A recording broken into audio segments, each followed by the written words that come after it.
So మీరు ఇప్పుడు ఆ ఫేజ్ ని దాటేశారు, ఇప్పుడు ఆల్ హ్యాపీ కదా. All happy. సో ఇప్పుడు ట్రాన్స్ మెన్ ఉమెన్ గా మారినప్పుడు వాళ్ళు అర్ధనారీశ్వరులతో పోల్చుతారు, బట్ మీకు ఆ ఫేస్ ఉందా? అంటే ఐ మీన్ అంటే మిమ్మల్ని అలా పోల్చుతారా లేదంటే ఎలా? ఆబ్వియస్లీ చాలా మంది అయితే నాతో అంటారు, ఇప్పుడు మేల్ ఫీమేల్ అయినా ఫీమేల్ మేల్ అయినా సేమ్ కదా. అంటే ఇప్పుడు వాళ్ళలో 2 జెండర్స్ ఉంటాయి, మాలో 2 జెండర్స్ ఉంటాయి. సో మేము ఏదైనా ఈజీగా అర్థం చేసుకోగలుగుతాం, ఎవరినైనా ఈవెన్ నమ్మగలుగుతాం. ఇంకా పచ్చిగా చెప్పాలంటే బ్లైండ్గా నమ్ముతాం, అందుకే ఎక్కువ మోసపోతాం. ఎందుకంటే ఆ స్టేజ్లో ఉండే వచ్చాం, ఈ స్టేజ్లో ఉంటున్నాం. ఈ 2 అంటే ఇటు అర్థం చేసుకుంటాం, ఇటు అర్థం చేసుకుంటాం. అర్థం చేసుకునే ఎక్కువ మెంటాలిటీ మాకుంది, కానీ మమ్మల్ని అర్థం చేసుకునే మెంటాలిటీ చాలా తక్కువ. ఇటు నా జాబ్కి వెళ్తే డాక్యుమెంట్స్ అడుగుతారు, ఆ డాక్యుమెంట్స్ చూపిస్తే అరే ఇవన్నీ అమ్మాయిలు ఎక్కువ ఉన్నాయి కదా, ఫీమేల్ అని ఉంది, నువ్వేమో అబ్బాయిలు ఎక్కున్నావు. సరే మండే చెప్తలే, ట్యూస్డే చెప్తలే, అంతే. వాళ్ళ మాట అన్నారంటే హోప్ తీసేసుకున్నట్టే. కొంతమందిని అయితే ప్యాంట్ షర్ట్లు బాగానే వేస్తున్నావు కదా ఇట్లా. ఇప్పుడు ఒక అమ్మాయిని చూస్తే అబ్బాయిలు ఎలా కామెంట్ చేస్తారో, అరే ఆ అమ్మాయి చూడరా ప్యాంట్ షర్ట్ వేసుకున్నది, అమ్మో మంచిగా ఉన్నది కదరా, మొత్తం అబ్బాయి లెక్కనే ఉన్నదిరా, ఇలాంటి కామెంట్స్. ఇప్పుడు మీరు మెయిల్గా మారిన తర్వాత కూడా మెయిల్సే మిమ్మల్ని అబ్యూజింగ్గా ట్రీట్ చేస్తారు కదా. ఇప్పుడు నేనైతే ఫేస్ చేయలేదు, మారిన వాళ్ళు ఎవరు ఫేస్ చేయట్లేదు. ఇప్పుడు ఎవరైతే మారకుండా ఉంటారో, ఇందాక మా తమ్ముడు వచ్చాడు కదా, సో ఇప్పుడు తను చేంజ్ కాలేదు, మీరు చూసారు ఆల్రెడీ, అవునా? సో ఇప్పుడు తనని చాలా మంది కామెంట్ చేస్తారు. ఇప్పుడు తనే డ్రైవ్ చేసుకుంటూ వచ్చాడు, సడన్ గా అట్లా కాదన్నా అని వెనక తిరిగి ఏదైనా మాట్లాడినప్పుడు పక్క నుంచి వెహికల్స్ వాళ్ళు వెళ్తా ఉంటారు కదా, అరే డ్రెస్సులు చూస్తే 2 అబ్బాయిలు లెక్కనే ఉన్నారు, వాయిస్ ఎక్కడి నుంచి వస్తుంది అమ్మాయి అని, అలా ఇలా వెళ్తా చూసుకుంటా వెళ్తా ఉంటారు. మీకు అర్థమైంది అనుకుంటా నేను చెప్పిన. అంటే వాయిస్ కానీ ఏదైనా మారక ముందు మా వాళ్ళు చాలా అంటే చాలా ఫేస్ చేస్తారు. మారిన తర్వాత ఏంటంటే ఒకటి బిజినెస్ అని ఉండాలి, లేదు జాబ్ అయినా ఉండాలి. ఈ 2 రావడం, మారిన తర్వాత ఇంకో స్టేజ్ ఏదైనా ఉన్నదంటే సెటిల్ అవ్వడం. ఆ ముందన్న సెటిల్ అవ్వాలి, లేకపోతే దాని తర్వాతనన్నా సెటిల్ అవ్వాలి. మారిన ఉపయోగం లేదు సెటిల్ కాకపోతే నన్ను అడిగితే. ఎందుకంటే రెంట్కైనా, తిండికైనా, బట్టలకైనా అట్లీస్ట్ ఇక్కడ నుంచే ఇంకో దగ్గరికి వెళ్ళాలి అన్నా కూడా ₹1 ఉండాలి, లేకపోతే ఎవరిస్తారు? ఎవరివ్వరు. నాకేమనిపిస్తుంది అంటే ఫీమేల్ టు మేల్ కంటే కూడా మేల్ టు ఫీమేల్కి ఎక్కువ కష్టమేమో అనిపిస్తుంది. సొసైటీలో కానీ, సర్వేయింగ్లో కానీ, ఏదైనా సరే వాట్ ఎవర్. మీరేం చెప్తారు ఆ విషయంలో? ఓకే, వాళ్ళు పడ్డ కష్టాలు వాళ్ళకు ఉంటాయి. వాళ్ళు ఏంటంటే చాలా అనుభవించి వాళ్ళు ముందుకు వాళ్ళని గుర్తుపట్టేయచ్చు, మిమ్మల్ని మేము గుర్తుపట్టలేకపోతున్నాం. ఇప్పుడు మీరు నాకు తెలుసు కాబట్టి నాకు అది కొంచెం ఇది కొంచెం ఉంటుంది. ఇప్పుడు నాకు తెలియదు అనుకోండి, సడన్గా ఓకే బాయ్ లాగే ట్రీట్ చేస్తాం, బట్ వాళ్ళది తెలిసిపోతుంది కదా వెంటనే. ఎక్కడికి వెళ్ళినా వాళ్ళ బిహేవియర్ వల్ల, వాళ్ళకున్న బ్యాడ్ ఇంటెన్షన్స్ వల్ల, వాళ్ళు చేసే పని విధాల వల్ల వాళ్ళకి చాలా కొంచెం బ్యాడ్ నేమ్ ఉంది. సో ఆ ఇంపాక్ట్ మీకు ఎక్కువ ఉండదని నా ఫీలింగ్. బ్యాడ్ ఇంపాక్ట్ అయితే ఇంతవరకు మా మీదకి ఏం రాలేదు. సో మాకంత విజిబిలిటీ ఉండదు. As I said, before surgery కాకముందు ఐడెంటిఫై చేయగలుగుతారు, అదైనా ట్రాన్స్ అని ఐడెంటిఫై చేయరు. అరే అమ్మాయి ఏంటి ఇలా డ్రెస్సింగ్ లో ఉంది అని, అంతే. సో మారిన తర్వాత మమ్మల్ని ఎవరు గుర్తుపట్టారు. సో వాళ్ళకేందంటే హైట్, ఫీమేల్ హైట్ ఎంత ఉంటుంది, ఫర్ ఎగ్జాంపుల్ ఇంత ఉంటుంది, కానీ వాళ్ళు బాయ్ హైట్ కాబట్టి ఇంత ఉంటుంది. దాన్ని అయితే మనం డిక్రీజ్ చేసుకోలేము కదా. కానీ వాళ్ళకున్న ఫీలింగ్స్ అలాంటివి, తప్పదు. ఇంకా మాకైనా అంతే. ఇప్పుడు మేము ఇంతే ఉన్నాం కదా, అబ్బాయి హైట్ గా మాకు క్యాలిక్యులేట్ అవ్వదు. కానీ చాలా మంది చిన్న అబ్బాయిలు కూడా ఉంటారు, మనం చూస్తూ ఉంటాం రెగ్యులర్ గా. సో అట్లా కవర్ అయిపోతుంది. వాళ్ళది ఏంటంటే హైట్ ఎక్కువ ఉంటారు కాబట్టి అదొకటి మైనస్ పాయింట్ అయితే. చాలా చేంజెస్ రావాలి, ఇంకా చాలా. కొంతమంది బ్యూటీ మీద బాగా కాన్సన్ట్రేట్ చేస్తారు, వాళ్ళు చాలా బాగుంటారు. మరి మేల్స్ గా అయిన వాళ్ళు బ్యూటీ మీద కాన్సన్ట్రేట్ చేయరా? వాళ్ళకి కూడా మగాడిలా చూసుకోవాలి, హ్యాండ్సమ్ ఉండాలి అనే థాట్స్, ఫీలింగ్స్ ఉంటాయి కదా. అలా ఏం అనిపించడం మీకు? మెయింటైన్ చేయాలి.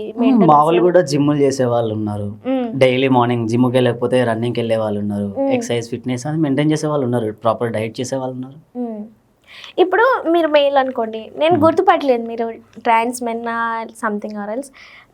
మీకు అపోనెంట్, ఇప్పుడు నేను ఉన్నాను అనుకోండి, నేను ఒకవేళ ట్రాన్స్ మెన్గా అయ్యాను ఎగ్జాంపుల్కి, మీరు గుర్తుపట్టగలుగుతారా నన్ను? ఎలా ఐడెంటిఫై చేస్తారు? ఫేస్. ఇప్పుడు ఎంత మారినా కూడా ఫేస్ లో కొన్ని తెలిసిపోతాయి.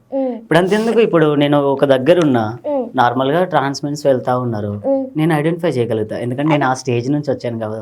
ఎలా అంటే నడక వల్లనా, లేదంటే ఎలా ఐడెంటిఫై చేస్తారు? బిఫోర్ సర్జరీ ఈజీగా గుర్తుపట్టచ్చు. ఆఫ్టర్ సర్జరీ ఏంటంటే కొంతమంది బాడీ షేప్ వల్ల ప్రాపర్గా అబ్బాయిలాగా అయిపోయారు అనుకోండి, మనం గుర్తుపట్టడం చాలా కష్టం. సింపుల్గా చెప్పేస్తున్నా. లేదు అనుకోండి, వాళ్ళ బాడీ షేప్ కానీ ఆఫ్టర్ సర్జరీ గురించి చెప్తున్నా, బాడీ షేప్ కానీ అపీరియన్స్ కానీ వాళ్ళు మాట్లాడే విధానం కానీ లైట్గా తెలిసిపోతుంది. అలా గుర్తుపట్టచ్చు. ఇప్పుడు మా వాళ్ళ దాంట్లో సడన్గా మొత్తం పర్ఫెక్ట్గా ఉండి ఏదైనా మీటింగ్కి వెళ్ళాం అనుకోండి, కొంచెం గుర్తుపట్టడానికి అలా ఉంటుంది.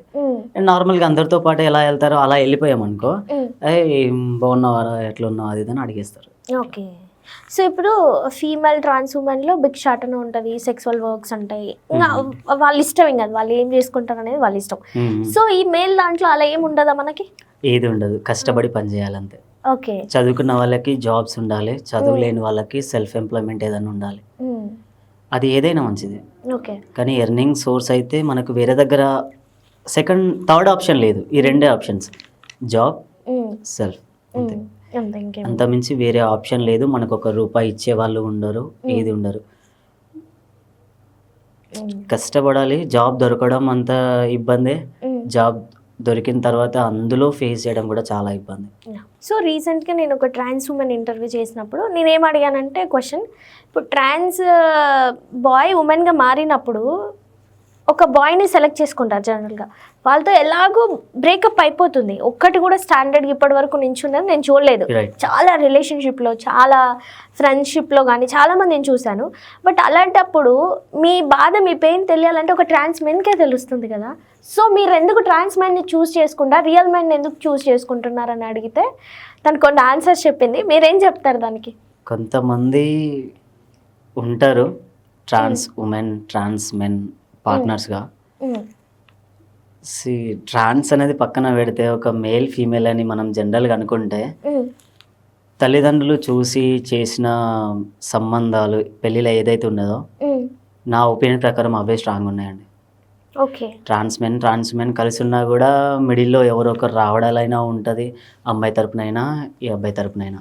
మళ్ళీ అక్కడ కూడా ఎఫ్ఐఆర్ లేదు, కష్టాలు పడి వచ్చినాక కూడా ఒకరికి స్టిక్ అని అవుతాం, మంచి బ్యూటిఫుల్ లైఫ్ ఉందని అక్కడ ఉండదు. జనరల్గా ఈ బుడద లెక్కనే మొత్తం. ఓకే. సొసైటీ నిజం చెప్తున్నా సెక్సువల్గా బాగా పాడైపోయింది చెప్పాలంటే. అంటే ఎవరి ఫీలింగ్స్ ఆపుకుంటారండి? ఓపెన్ గా మనం మాట్లాడుకోవచ్చు, పర్లేదు. ఒకప్పుడు సెక్స్ అన్నా, ఒక అమ్మాయిని చూడాలన్నా మా నాన్న వాళ్ళు, తాతయ్య వాళ్ళు అట్లా చెప్పేవాళ్ళు కదా మనకి.